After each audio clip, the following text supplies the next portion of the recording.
Great. Hi, it's Brian Katulis from the Center for American Progress in Washington, D.C. Hi, this is Mosharraf Zaidi. I'm a columnist and an analyst based in Islamabad. Mosharraf, it's great to talk with you once again. And what we're going to do for the next 45 minutes or so is delve into the complicated situation in Pakistan, a country that many Americans hear about in the news but don't follow as closely as they should. And what I thought we would do is start out, since you're in the country there, to give us a snapshot, a very brief snapshot of the current situation, both from a political and a security standpoint, but also if you could say something about the economic situation too, because you write pretty regularly and very forcefully. And we'd love to hear, what the state of play is right now in Pakistan overall. One of the thanks, Brian. It's great to talk to you, and I hope that I'll get to pick your brain during the conversation also about what's happening in Washington D.C. Sure. But just to sort of, you mentioned a brief snapshot. I guess the place to start off wouldn't be politics or security for me. It really would be the economy. Maybe it's just the inner Clinton in at least part of me. But this is an economy which should be huge. A few years ago, it was listed among 13 economies that were going to be the next generation BRICS. The BRICS plus. The BRICS being Brazil, Russia, India, China, and then there was a list of 13 countries, and Pakistan was one of them. Where we are right now, it looks more like a sub-Saharan African country. Now, the problem with Pakistan being a sub-Saharan African country is that it's a country of 180 million people. It's a country with a huge military. It's a country that is located at the border of Afghanistan, Iran, and India, not to mention China up north. And it's a country that isn't really comfortable with itself. So the fact that it has no money, the government in Pakistan has no money, the military really depends on injections of hardware and money from the United States. And so it's the root and the core of the problems in Pakistan are economic. And those problems are accentuated and made more complex by a number of internal and external political problems, and by what I referred to momentarily there, some complex identity issues in terms of its history and how it came about and how it relates to the rest of the world. But really, the core of Pakistan's problems is economic, and many of the other problems would still exist even if Pakistan was a booming economy, but they would matter a lot less. Mosharraf, one thing when you say that, and first, thanks on the background on the sheer size of Pakistan, because a lot of people here in America, I don't think, understand that just in terms of population, it's larger than Russia. And we hear a lot, obviously, about Afghanistan and Iraq and Iran, and these sorts of issues tend to dominate our headlines. But if you take Iraq, Afghanistan, and Iran, add them up in terms of just population, and you're not even close to how large Pakistan is. So I think there's a lack of appreciation for just, not only just the sheer size, but then I think what you're getting to is just the potential that exists there too, the untapped potential within Pakistan, because it strikes me when I go to the country, I know on my last visit, I was there in the midst of what the Obama administration called its first AFPAC strategy, and combining Pakistan with Afghanistan in that way, making it AFPAC, was deeply offensive to many Pakistanis, because they say, look, we got an educated population, we got a strong middle class, and there's a strong sense of frustration that just from an economic standpoint, there is so much untapped potential. And I'd like to hear you talk a little bit more about how or why that is the case, why it's been this way for years. It's I mean, there's so many reasons. Just to reiterate the size issue, the size of the middle class, according to one estimate, and this is from a while back, so it might even be bigger, but the size of the middle class in Pakistan is about 30 million. So that's the size of all of Afghanistan or the size of all of Iraq. That's just the Pakistani middle class. In terms of urban Pakistan, there are anywhere between 60 and 70 million Pakistanis that live in cities. In terms of cell phone penetration, for example, close to 100 million cell phone subscriptions out there, between 95 and 100 million cell phone subscribers. So, all these numbers, suggest that this country should be doing a lot better than it is. If nothing else, it should be doing a lot better because in and of itself, it's a huge economy. So even if it wasn't related to other economies, the domestic demand should be enough to keep the country going. And the fact that the country is constantly in crisis mode fundamentally has to do with the country having developed a habit of living way above its means. Now, this is something Americans probably should be able to relate to in terms of, running deficits and the government spending more money than it earns from taxation. Of course, the fundamental and key difference is that in one case you're talking about the United States, most powerful country on the planet, been around the block, knows how to handle itself, and the biggest economy in the world. So there's a lot of bankers and a lot of countries and a lot of creditors that are always willing to provide loans to the U.S. Pakistan has not been around for that long, is very unstable, is often run by the military.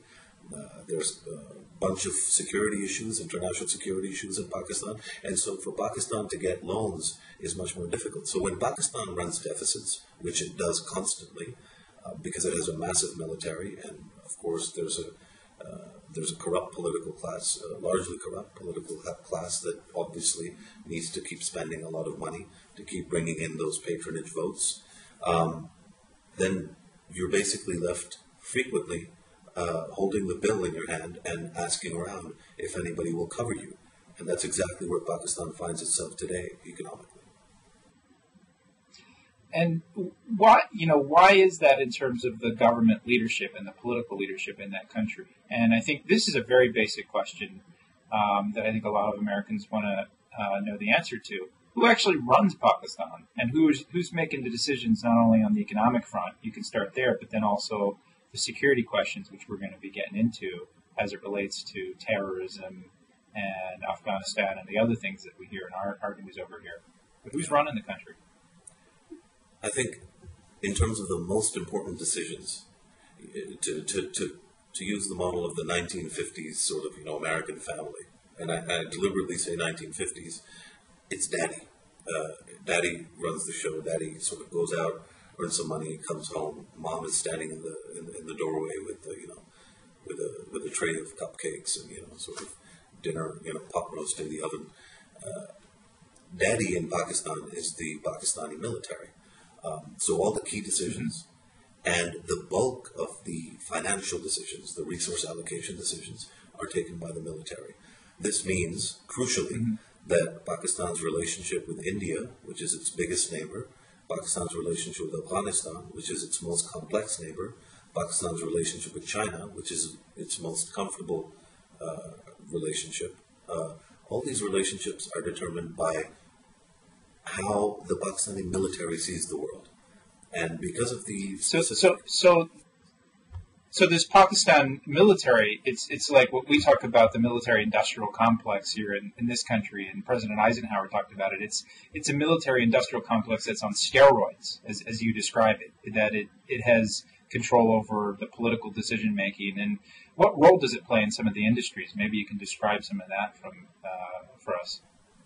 Well, I was going to say, my initial sort of, impulse was to say that, it's just the military complex because given its size, Pakistan doesn't have an industry, and it certainly doesn't have an industrial complex. The economy has gone from being an agriculture-based economy to continuing to have a lot of people employed in the agricultural sector, but constantly declining agricultural productivity. And in the interim, because of hot money, because of a lot of injection of cash post 9/11, because a lot of Pakistanis send home money every year, significant amounts of money, nearing $10 billion a year last year, then there's a huge services sector that's emerged. And so Pakistan's cities are new centers of growth, but that growth isn't based on industry or manufacturing, it's based on consumption. In many ways, again, very similar to the U.S. But I guess the point I'm making is that, Pakistan, one of the key economic problems Pakistan has is that it doesn't have manufacturing or industry.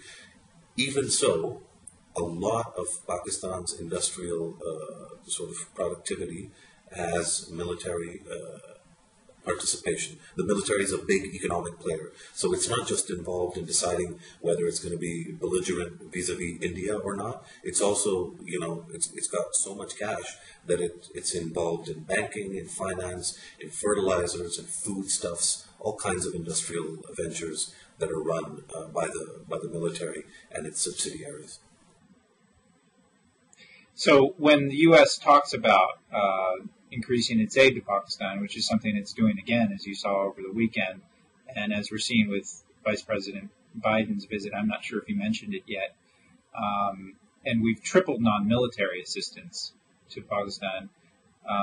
What you're saying, in essence, is that some of these fundamentals really haven't changed 2 years in, that even if the instinct of the Kerry-Lugar legislation may have been right in terms of trying to boost the civilian government and the democratically elected government in Pakistan, that still the fundamental powers that be in Pakistan are the people in the military. Absolutely. I'd actually go further.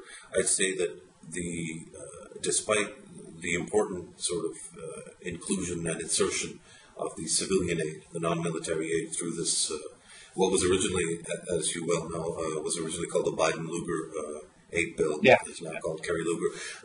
Even though that was really an attempt to change and to shift the relationship between the U.S. and Pakistan from a relationship that was really focused on how the U.S. could leverage the Pakistani military to a relationship where the U.S. could help catalyze and stimulate Pakistani democracy and the Pakistani economy. But that hasn't really happened. And I think one of the fundamental reasons it hasn't happened is that in spite of the good intentions of the Obama administration, and in spite of a lot of work done by really people who are friends of Pakistan, people like Hillary Clinton, like Joseph Biden, like John Kerry, in spite of their efforts, fundamentally, the most important thing that the U.S. wants with respect to Pakistan, just in terms of reality, is a level of cooperation that enables and assists what the U.S. is doing in Afghanistan. And so because that continues to be the core sort of focus of the U.S. efforts vis-a-vis Pakistan, then the military's dominance, of course, hasn't changed. If anything, it's helped further entrench the dominance of the military in the big sort of ticket issues in Pakistani life. Your point on the U.S. dependency on the leaders of Pakistan's security establishment is spot on, and I agree that Afghanistan is a number one issue, and unfortunately we look at the Pakistan challenges through the lens of Afghanistan, which I actually think we need to start thinking about differently.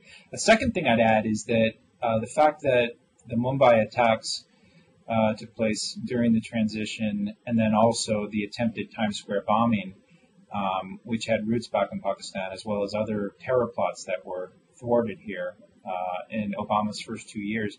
Those sorts of things actually create even stronger dependency on Pakistan's security establishment on the part of the United States. So for all of the best intentions Vice President Biden has, and John Kerry, and others, in terms of trying to make the civilian government, the democratically elected government in Pakistan, have a stronger voice in policy, given that our number one priority still is the Afghanistan war and understandably the terrorism issue. I think it's a hard policy to implement if, at the end of the day, we're not really going to press the leaders of Pakistan's security services to take on a more mature relationship with the civilian government, and the relations between the civilian and military government have been tenuous at best. You had an article in the last couple of months, though, that talk about how the Pakistani security services really has reasserted itself, and maybe you could talk about that over the last year or so, that in the strategic dialogue you had leaders of the Pakistani security services playing a role. Maybe you can tell us a little bit about that. It's been an interesting sort of a transformation. One of the ways in which Pakistan has continued to be run by the military is by the military maintaining a very clear perception in the public domain that it's a clean institution, that corruption isn't a big problem, that the military leaders of this country, as and when they become generals, they're the ones that love this country, they're the ones that sacrifice, blood and sweat for this country. And so, in the face of sort of, corrupt political governments, the military has always been able to swoop in and save Pakistan. That's the narrative or the story that the military needs to tell in order to continually manage all these big ticket questions in Pakistan. I think what's important to sort of know about Pakistan is that by the end of the Mosharraf era in 2008, that story didn't exist anymore. And the reason that story got obliterated had to do with two things. One was the rise of domestic terrorism, the rise of, the Al-Qaeda affiliates and the Tehreek-e-Taliban Pakistan, the TTP, the Pakistani version of the Taliban. Those two groups and their affiliates and what they were doing in Pakistan from 2006 onwards, the country has been bleeding. So that was one reason that, people... And they've killed, by the way, they've killed thousands of Pakistanis, right? I mean, the one statistic that it surprised many people here was that in 2010 alone, more Pakistanis were killed by violence in their country than Afghans were killed in their country last year. Report by Civic, that group, which I think you looked at their report. Exactly. Well, since 2005 onwards, upwards of 30,000 is what some estimates, Indian estimates actually, suggest upwards of 30,000 Pakistanis have died in this conflict between terrorists and the Pakistani state. So I think one of the reasons why the military lost its sheen and lost its attraction as an effective institution was because obviously all this terrorism was happening and the military wasn't really able to stop it. The other important sort of dynamic was the conflict between General Mosharraf, the military leader at the time, and a good friend of President Bush, and the Chief Justice of Pakistan. And this was a sort of institutional collision in which, for the first time in Pakistani history, a civilian, a judge in this case, didn't just buckle when he came under the pressure of the military, and he stood up to him. And that really created a movement which ended up being the undoing of the Mosharraf regime. I think so. That's the background to where Pakistan was on the 15th of March, 2 years ago, where it was where Pakistanis had enough of the military. Pakistanis had come out on the street and they forced the government and the military to take back that same Chief Justice who stood up to the military. And then there's been a number of things that have happened that have helped put the military back in the saddle. The first thing was, of course, that the terrorists were beginning to overrun a part of the country that's known as a tourist haven. Think like Aspen, Colorado, or sort of Aspen, Colorado, but cheaper. So a lot of middle class Pakistanis used to spend their summers in Swat. People were familiar with Swat, and when the terrorists started taking over Swat, it became a public, there was public outcry, and obviously the only institution in the country that was going to be able to push back against terrorists was the military. So that was the first big step in the sort of rebranding of the military, again, as this clean, pristine, positive institution.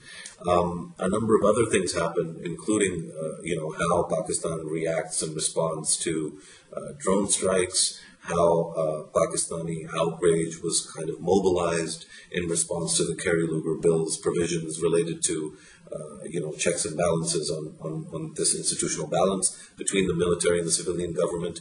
But the net result of all this, of course, is that the head of the military, General Kiani, got a 3-year extension, which was unprecedented. And General Kiani is the one that runs important meetings both in Pakistan and in Washington, D.C., when he's talking to the United States. When Pakistan's talking to the United States, the most important voice in Pakistan is the voice of General Kiani. So, yeah, the military... So General Kiani could actually outlast not only the civilian government in Pakistan, but if President Obama doesn't win a second term, he could outlast Obama and Karzai. Is that right? His term goes until what year? Until 2013, if I'm not mistaken. Yeah, I think that's right. I think it's another three years, and that's interesting. It's almost this this most important position, and they've clawed their way back from being wounded at the end of the Mosharraf era to really having a strong say on the security policy. And then you were going to mention, maybe I interrupted, but also the floods and the response of the Pakistani security services to the floods that happened last summer, right? There was a tremendous sort of response, really by everybody in Pakistan. But again, while the political government kind of fudged it, the president wasn't in the country. There was a couple of snafus by the prime minister. Meanwhile, General Kiani and the military at large, as they should be, were right in the thick of things, saving lives and taking relief and emergency operations to where they needed to be. So absolutely, the floods was another important part of this, if you will, the sterilizing of the image of the Pakistani military. Yeah. You mentioned the SWAT incident, the place that's like Aspen, and I remember I was in Pakistan at the time when, there was this very hyperbolic, I think, portrayal of what was a serious situation. It was of what was going on about an hour outside of Islamabad. The one thing that I think was interesting about that was what happened before the military went in. And I thought maybe you could tell us a little bit not only about the political deal that was attempted by many of the political parties with the militant groups in SWAT. And I wonder if you see any parallels between the sorts of deals that the Mosharraf government struck in North and South Waziristan, if there's any comparability. The reason I bring it up is because part of the debate here in Washington on Afghanistan and a little bit on Pakistan is like, how much can you actually have a political or power-sharing deal? And I wonder what, if you had, what your reflections were on those attempts to, before the security agencies really got involved, the political negotiations and the deal that was signed on SWAT beforehand, and why that didn't last. Yeah, I mean, I think that, they're two sort of very different situations. In the tribal areas of Pakistan, North and South Waziristan, as well as other tribal agencies, is what we call them, but basically tribal units, administrative units, tribal states, if you will. In those areas, the reason that anybody who is looking for someone to capture or kill in those areas would want to make a deal is because if you don't make a deal, then you're basically, if you're going in with tanks and guns, then you're basically declaring war on the local tribes. And the thing about these tribes and this part of the world, the tribal areas, is that nobody's ever won a war there. It's the home team always wins in the tribal areas. And so the Pakistani military, having learned from British military history and from having been up close and personal and helping train a lot of these tribals during the Afghan war with the Soviets, the Pakistani military wasn't too keen to take these guys on, so they signed them up to these deals. And the idea was that they would help flush out some of the non-Pakistanis there, a lot of the Uzbeks and the Arab terrorists that had been there for many years. That was the rationale for the deals during the Mosharraf era. The deal in Swat, which is not a tribal area, the deal in Swat was slightly different because the terrorists or the militants or whatever, the insurgents, whatever term we use for them, these guys, unlike in the tribal areas, these guys were antagonists of the local population.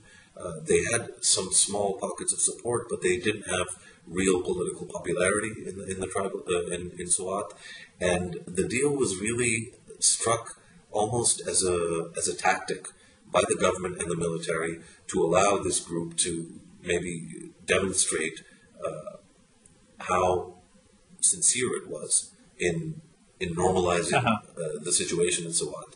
Of course, what ended up happening is that these guys, they signed the deal and then they kept doing what they were doing before, which created the opening for the government and the military to sort of mobilize a national narrative against it and then go in with the military into Swat. Yeah, and if I recall properly, I think it was Sufi Muhammad when one of the leaders who had signed the deal, when he said some things about the Pakistani system of government, that elections were un-Islamic and that the court systems were un-Islamic, there was this huge reaction among many Pakistanis saying that's not right, that's incorrect. Yeah. And that was part of the motivation there, where not only were they seen to not live up to their word in whatever deal was struck in Swat, they were also the leaders who had signed the agreement from the extremist group side were going against what many Pakistanis saw to be core principles that were at the foundational principles of their country. Is that correct? Absolutely, and actually, what you've said actually points to a much larger sort of thing about Pakistan, a fact or reality about Pakistan that really isn't captured in a lot of these kinds of discussions. But Pakistan came about not because of a violent jihad. It came about because of a political and legal process. The founder of this country was one of the finest lawyers in British India, and there were a series of elections that produced the Muslim League, which was the sort of founding party it was called the All India Muslim League at the time, but it was a democratic and legal process that helped secure what is known as Pakistan today. So freedom for Pakistan was really a political and a legal process, and not an armed war, or it wasn't something that Pakistan was won by force. I think that is deeply embedded within the Pakistani DNA, both politically and otherwise. And so even when you have military dictators in this country, it's an odd kind of a country to have this kind of a military-civilian relationship, because every military dictator that comes in, within a few days of taking over power, the first thing he says is he's taken over to save democracy. And the second thing he does is that he announces a date that on such and such day, I'm going to have an election. The elections usually are shams, but the point is that no military dictator feels he can survive in Pakistan without at least giving the impression that he is committed to listening to the will of the people. So the will of the people is actually quite a fundamental article of faith in Pakistani society and in the history of Pakistani politics. I know, Brian, that you've been writing a little bit about this issue of democracy and governance, and I think it links up well to this tradition that I was talking about in Pakistan, this history of a commitment to democracy within the broader society. Talk to me a little bit. Tell me a little bit about what the administration is doing now, because I know that you said that there's been one of your recent pieces.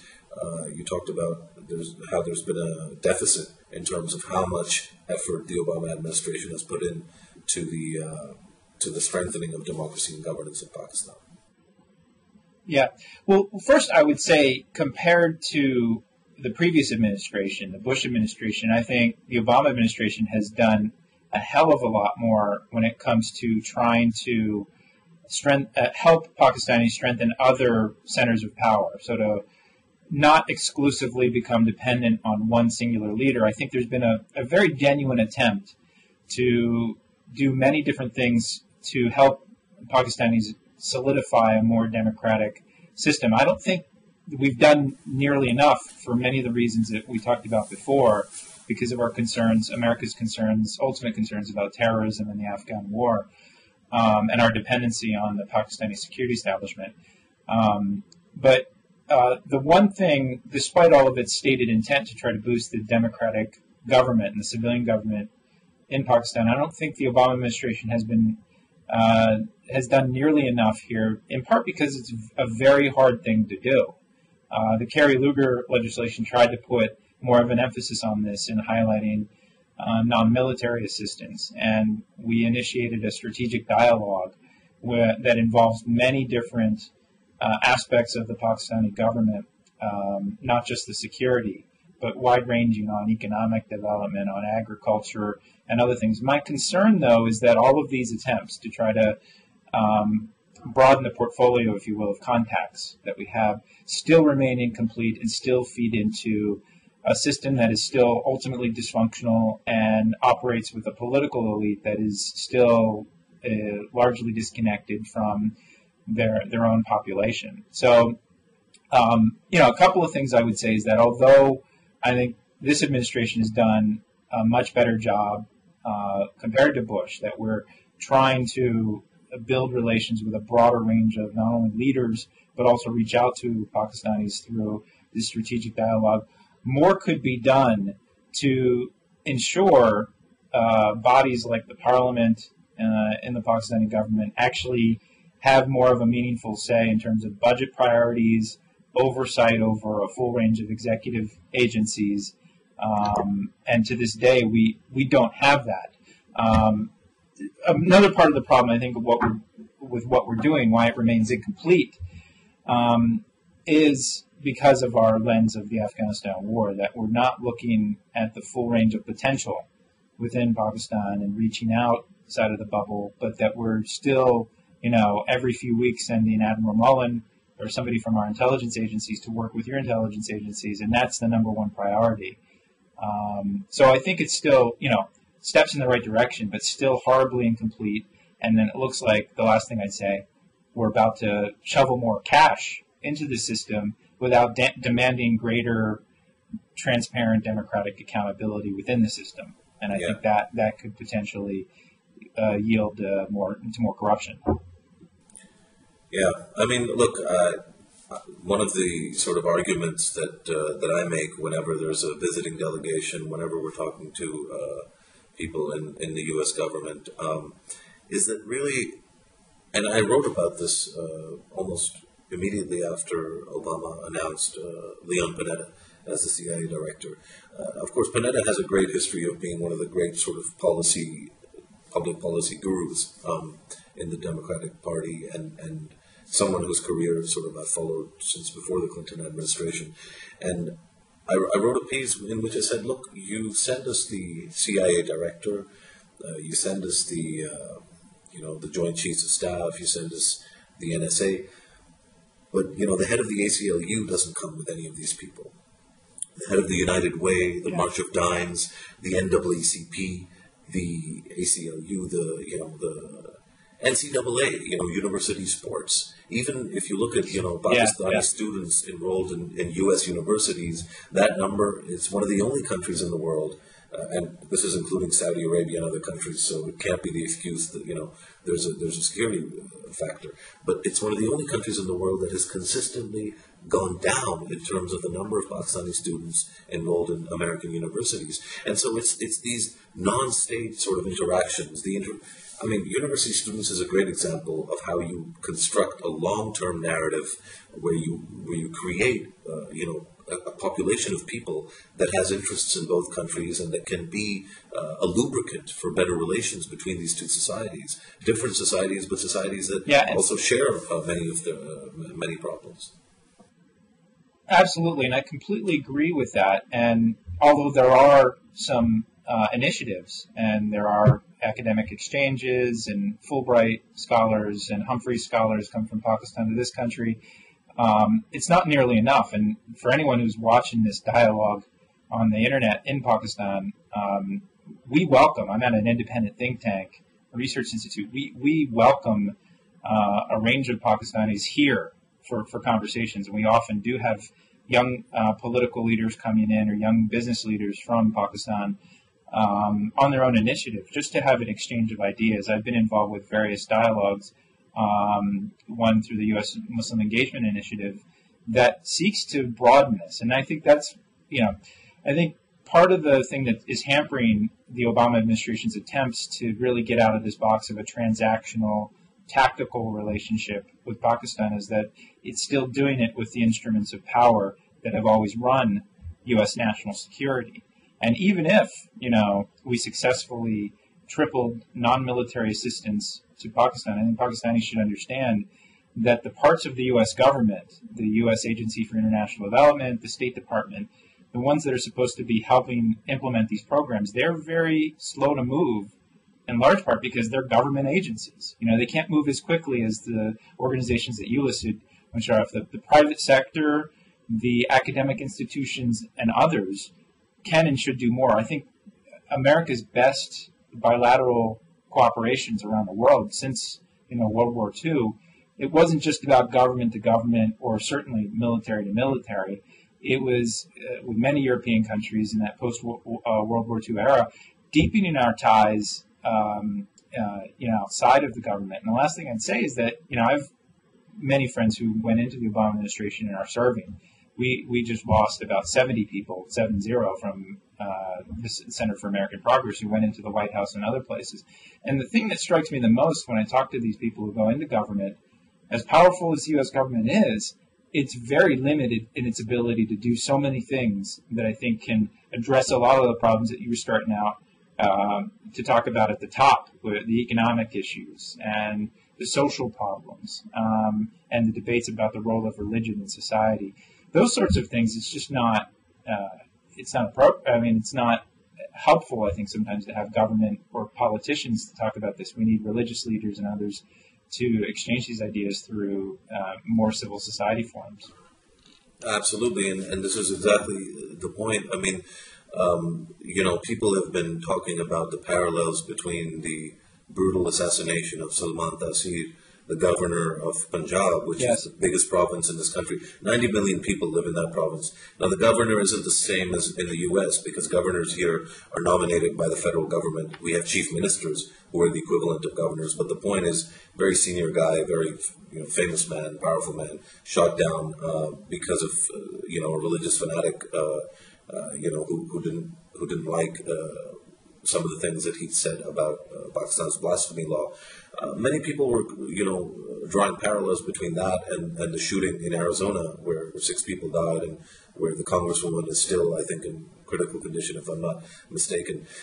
I've actually argued that those parallels have severe limitations. But the point is that there are conversations that Americans and Pakistanis can be engaged in that are not adversarial, but that actually try and deal with a range of issues that are common. And the one thing that we haven't talked about, I think you just alluded to it, but it's also simply, where's the conversation between small Pakistani entrepreneurs and big American businesses in terms of investing in Pakistan, in terms of seeing Pakistan as a marketplace for American products and services, and in terms of seeing Pakistan as a place where things can be made to sell in the United States. So there's a whole economic dimension to this. And again, I know that the administration is doing a little bit, and there's Exim Bank, and there's all kinds of other, small initiatives. But really, until there's a more robust people-to-people interaction, until more Americans aren't landing at Pakistani airports, just engaging with ordinary Pakistanis, with businessmen, with students, with leaders, with activists, I think, we'll continue, these two countries will continue to have this very complicated transactional relationship in which it's very easy for one country to feel that it's constantly being used in a rather undignified way by the other country, which is really where we are today.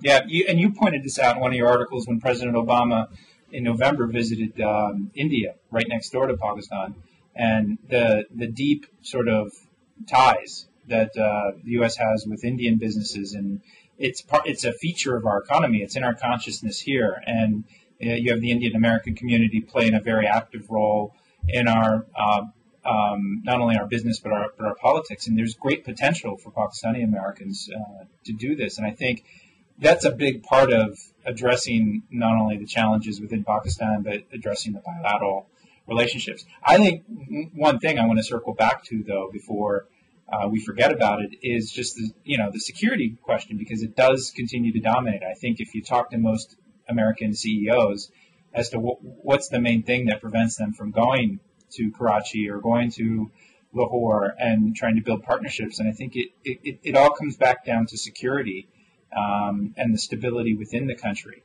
And that's just one thing that this crisis, and it is still is an emergency crisis with the tens of thousands of people having been killed inside the country. I don't think it's been adequately addressed yet in our conversation. I mean, what do you think, sitting there in Pakistan, would be the most effective steps to address this internal security challenge? Because I think you can't have one without the other. And I'm not suggesting a full sequencing here, but you need greater stability, I think, to attract more foreign investment. And what are the things that aren't being done right now to help bring greater stability to Pakistan? That's a much bigger question than maybe I can, address. I mean, obviously, there are two kinds of security challenges to Pakistan. One is the security challenge that directly affects Pakistan. So you have a group like the TTP, which directly affects Pakistan, which attacks Pakistani soldiers and cops, and which basically has declared war on Pakistan. But you also have a second category of sort of violent extremists who are not at war with Pakistan, but who may have declared war on other countries. And so I'm talking specifically about groups like the LET, which essentially is at war with India, and other groups with more global aspirations, or groups that are affiliated with Al-Qaeda, groups that didn't exist 3 years ago, but sort of copycat groups. So I think there's two categories of security challenges, and I think one of the ways in which folks in Pakistan who understand these things have tried to articulate to the Pakistani establishment, to Pakistani power brokers, is that whereas in one case there's a direct challenge to Pakistani security, in the second case there's an indirect challenge, because of course whatever these groups who are threatening other countries do, if those countries get really upset and react, then their response will directly challenge Pakistani security as well. So whether it's direct or indirect, Pakistan needs a medium to long-term strategy as to how it's going to uproot these groups, remove and terminate the irreconcilables, who are probably a very small number. Yeah, for all of you blogging heads viewers who are watching this, and however we splice this, this is the perils of doing conversations across the world, and sometimes with unreliable phone systems. But you were talking about the internal threats and how to deal with them, and we can pick up from there. Yeah. So I was basically saying that there's internal threats, but even these indirect threats, that is a group that attacks a second country, and then that second country says, well, you know what, we're coming after them, even though your country's not sponsoring this, but those groups are in your country. So I think basically Pakistan's calculus on violent extremists has to be that none of them are acceptable. But the way that calculus would be executed, or the manifestation of that changed thinking, shouldn't be and couldn't be something immediate. I mean, if people want to see the dismantling of the LET, for example, that's not something that can happen overnight. That's something that would take anywhere from a decade and longer, because, of course, some of these groups have very deep roots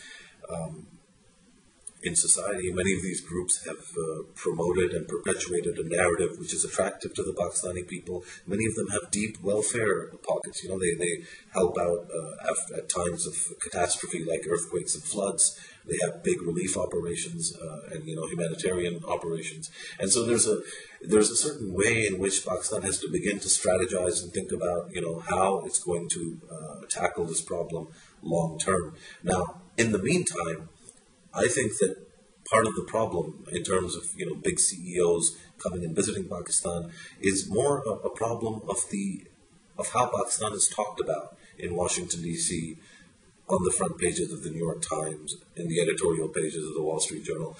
And I think that this is where sort of the trust deficit, which is an overused term between Washington and Islamabad, but which is a real problem, because I think there's not just a trust deficit between two governments.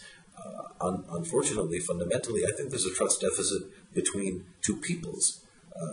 The fact that so many different leaks and so many different reports from here that suggest to the American people, for example, that the Pakistani military isn't sincere in helping out the Americans in Afghanistan, and in fact may directly be aiding and abetting the insurgents in Afghanistan. That that can't possibly create a good feeling, in American hearts and minds. And so the reciprocal is that when you see bad news from Pakistan, it isn't so much, hey, that's that's really bad, and maybe we should go and help out and set up industries and do trade with them. I think the response is more like, oh hell, those guys are getting what they deserve. So I think this is why I was emphasizing the need for more people-to-people interaction, because whatever the governments may do, and different governments will have different approaches to this, but fundamentally the American and the Pakistani people need to recognize each other's humanity and the common and shared interests and the common and shared problems that both countries face. Yeah, absolutely. I think I completely agree. I also think it's easier said than done. Given the context here in the United States. I mean, one example of sort of the dynamic you describe here is you just look at the relative reaction to the Haiti earthquake, which was a year ago today, by the U.S. public versus the relative inaction to the Pakistani floods. Our people in the U.S. government have done a lot, but there really haven't been the sort of telethons that we had for Haiti and other things. And I think a big part of it is not only what people say about whatever double dealing or aiding and abetting of terrorist groups may be happening, but when you have headlines like you did the day after the Times Square bombing attempt that had the picture of Shahzad on the front page of many newspapers, one headline said, "Made in Pakistan." Yeah. And unfortunately, that's what's top of mind, if anything at all. Yeah. And as you and I know, I mean, it's your country, and I've been there quite a lot. There's a much richer and deeper tradition, and Pakistan should not be represented by these most extremist, radical voices in any way, much in the same way that America should not be represented by this horrific murderer who tried to kill the congresswoman last weekend. These people are outliers, and we need, to place these challenges on a much more solid foundation than we do have right now. And you asked me before, I think Obama's doing a much better job than before when we were just dealing with the inter-services intelligence and the military. He's trying to broaden the relationship, but governments can only do so much, and governments are going to be ultimately limited in the long run. One last thing I want to talk about, and I think I'm glad we talked about it in this focus. And, if you have any more questions, but I know we're going to have to wrap up pretty soon. I don't know if you have anything else in terms of the Pakistani perspective about questions that you have about how D.C. does things or how it's looking at the situation. Well, obviously, a lot of the narrative in Pakistan, which I'm sure you've heard about, and which many people in the U.S. have heard about, is this constant, anti-Americanism that exists here.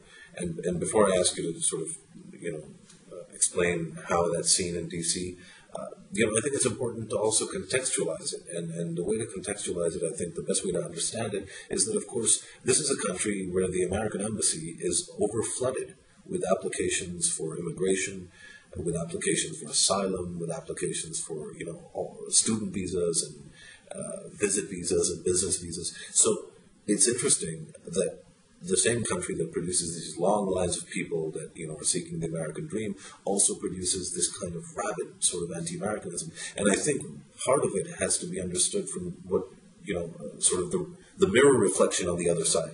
Is that if the average American sees a picture of Faisal Shahzad, this fellow who was behind the Times Square plot in May, I think it was, in 2010, the sort of opposite representation here is a drone strike. These sort of birds in the sky dropping missiles on, supposedly people who, aren't expecting it, and maybe, many civilian casualties who aren't really involved in the war getting in the middle of this crossfire. I think drones and many other sort of similar things that have happened repeatedly over a period of time have hardened hearts and minds here. And so I think that just like, and I think it's unfair because, of course, that only represents one aspect of American power. How is anti-American? Yeah, that's right. Yeah, how is anti-Americanism being seen in D.C. and what are the sort of potential responses to it?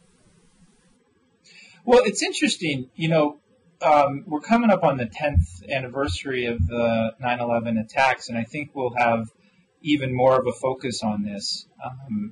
But over the last year and a half, I would say here, just working in D.C., traveling out around the world quite frequently, the thing that's changed between, say, the heart of the Bush years in 2006 and now is that national security, all of the issues, whether it's the war in Afghanistan or Iraq or the challenges in Pakistan, national security just does not animate our national discussion as much. So, I think there's still serious concerns about the anti-Americanism, and people understand that changing how we're viewed around the world is important. And in fact, there were polls in the 2008 election, just general public opinion polls, which surprised me, that said many Americans were concerned about how we were viewed around the world.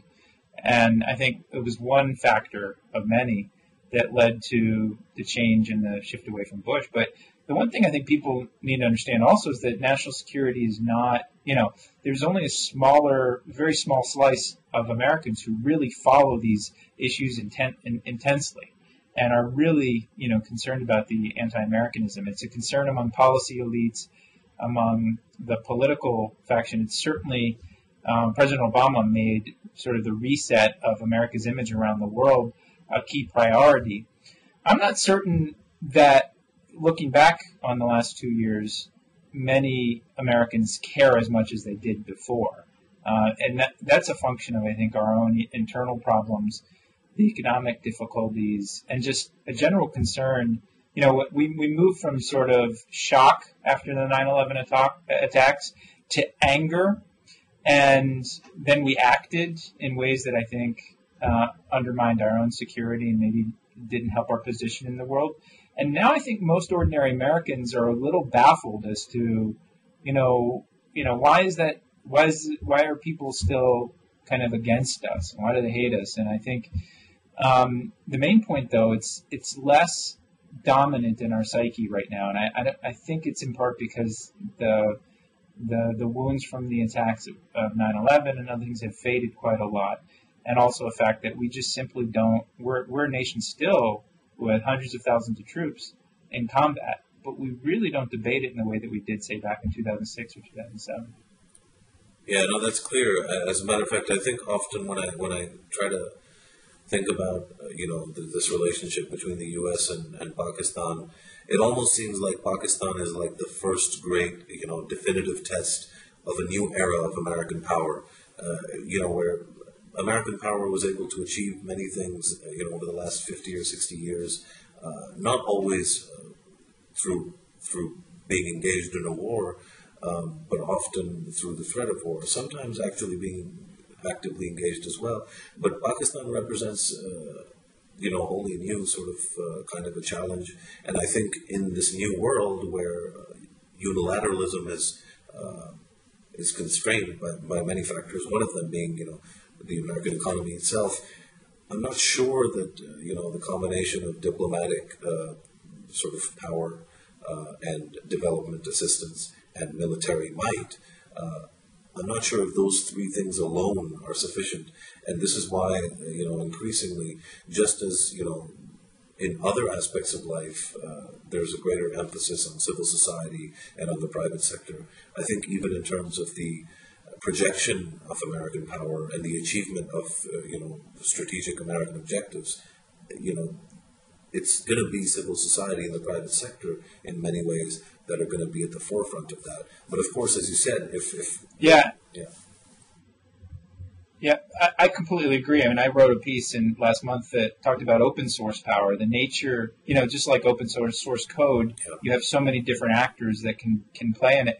And what's interesting is that in our think tanks here, and I'm deeply engaged in a lot of these debates, we're like debating like the narrowest of narrow slices. One of the biggest things that's been in vogue recently has been counterinsurgency tactics, which, I've been critical of, in part because, look, I think at its core, it makes sense. It's like, you try to make people feel protected in their communities. and make their lives better. But it's such a narrow slice, and it's so focused on what boots on the ground can do. When we see, and you see in Pakistan, I see in my own country here, that there are other forces, religious leaders, civil society leaders, that matter much more in shaping how people understand the problems they see in their own lives. Yeah.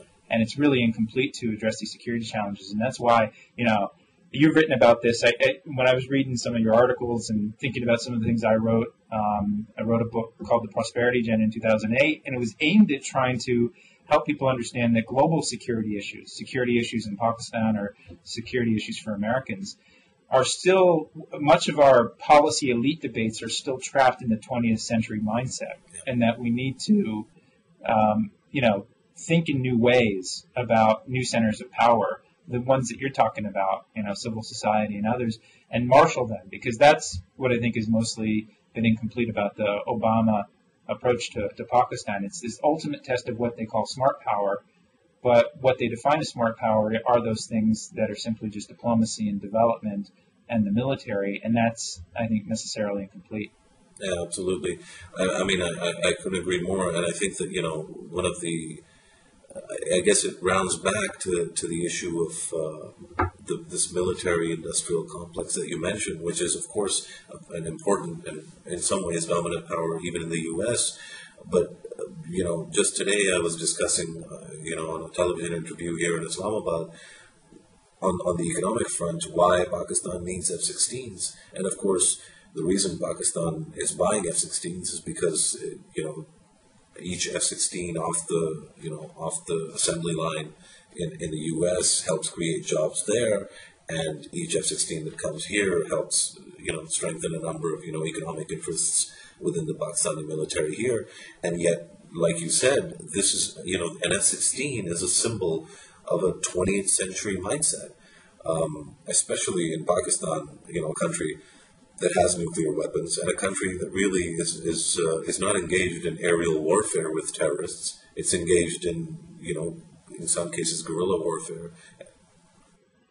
So just this point about the F-16s is that, the F-16s is a 20th century way of thinking about national security. And again, it's about, helping a conversation that moves Pakistan itself, in and of itself, as well as in terms of its relationship with other countries like the U.S., helping it move into the 21st century and to think more creatively about how, the focus of public funds in this country should be on, human capital and social capital rather than, the physical capital of war, which an F-16 represents. Of course, one of the reasons for the insecurity that drives this interest in F-16s, even if the people involved might be, benefiting from it economically, it's feeding into a larger narrative, which is quite potent, which is, of course, the insecurity of being Pakistan. And that's not an illegitimate, insecurity. That's a very legitimate fear. It's a fear that's based on 63 years of, repeated conflict, constant conflict with at least one of its neighbors, with India, 3, maybe 4 wars, depending on how you define Kargil, in 1998. It's got a very tense relationship with Iran.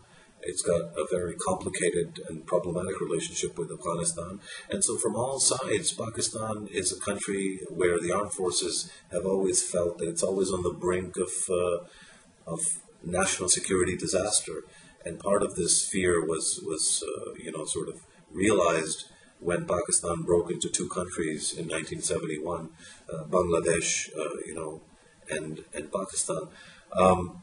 Ultimately, without addressing these insecurities, and this is, of course, the big question about Pakistan, is how those insecurities will get addressed. But unless Pakistanis themselves aren't able to address these insecurities internally, and unless the international community isn't able to give Pakistan some sense of security vis-a-vis India in particular, this behavior, almost schizophrenic behavior, where it wants to be a modern country, it wants to be an economic power, but it also wants to be stuck in the 20th century and the Cold War way of doing things.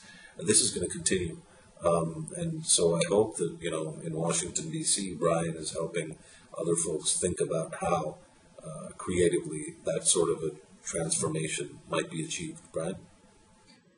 Yeah, and I hope you're. I mean, I think you're doing that in your writings there in Pakistan, and I think, my hope for dialogues like this is that we can do more of these, and in fact, in changing this sort of 20th century mindset on national security here in this country. I mean, it strikes me that I'm often bored by discussions on security here because it is often fought on like the narrowest sets of issues, whether we're going to increase troop levels by 5 or 10% in a particular country really consumes our media in a certain way. And what you're talking about and what we've been talking about here, I think, is trying to explore a full range of different centers of power that exist in your country and mine and around the world. And I hope, I think to sum up in conclusion, I think this has been a very rich discussion. I think you've provided a really clear snapshot of the complex security challenges in Pakistan. We talked a little bit about the Obama administration's attempt to deal with them, but it's all necessarily incomplete. And it's my hope that we can continue this discussion to try to grapple with these issues. I look forward to that, Brian. It was great to talk to you again. Okay. Stay safe out there, and we'll be in touch. Take care of yourself. Goodbye. All right. Take care.